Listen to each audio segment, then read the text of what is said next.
খুলনা প্রকৌশল ও প্রযুক্তি বিশ্ববিদ্যালয় কুয়েটে ৩৭ শিক্ষার্থী বহিষ্কারের বিরুদ্ধে বিক্ষোভ করেছেন শিক্ষার্থীরা। ৪ মে থেকে একাডেমিক কার্যক্রম শুরু ও ২ মে হল খোলার সিদ্ধান্ত প্রত্যাখ্যান করেছেন তারা। ৬ দফা দাবি থেকে সরে গিয়ে উপাচার্যের পদত্যাগের ১ দফা দাবি ঘোষণা করেন শিক্ষার্থীরা। তালা ভেঙে ঢোকেন বিভিন্ন হলে। বান্ডেল থাকলে প্রতি সেনমানিতে টাকা বাঁচবে। বিকাশ সেনমানি বান্ডেল কিনে জিতুন প্রতি লেনদেনে।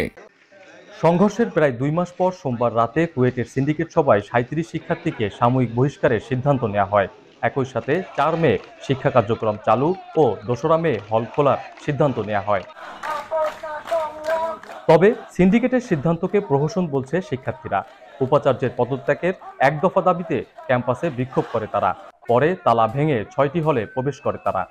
যেহেতু ভিসি আন্দোলনরত শিক্ষার্থীদেরকে বহিষ্কার করেছে, সেহেতু আমরা ৬ দফা থেকে ১ দফা ঘোষণা করছি। এই ভিসিকে অপসারণ আমাদের একমাত্র দাবি। ৩৭ জনের নামে প্রহসনমূলক বহিষ্কার আদেশ দেওয়া হয় এবং আমরা সেটা ঘৃণাভরে প্রত্যাখ্যান করছি প্রত্যেক কুয়েটিয়ান। এই ক্যাম্পাসে নিরীহ শিক্ষার্থীদের প্রতি আক্রমণ করা হয়েছে এবং এই নিরীহ শিক্ষার্থীদের কি যাদের উপর আক্রমণ করেছে তাদের উপরে আবার মামলা চাপিয়ে দেওয়া হয়েছে, হয়রানি করা হচ্ছে। ছাত্রদের কোনো বিষয়ে জোর করেন না বলে দাবি করেন উপাচার্য।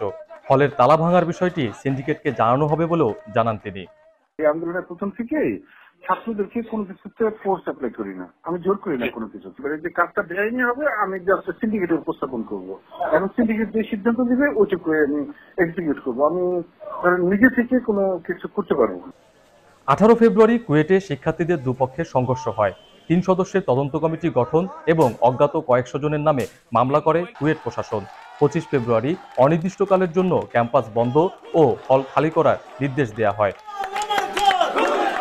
অভিজিৎ পাল, ইন্ডিপেন্ডেন্ট নিউজ, খুলনা।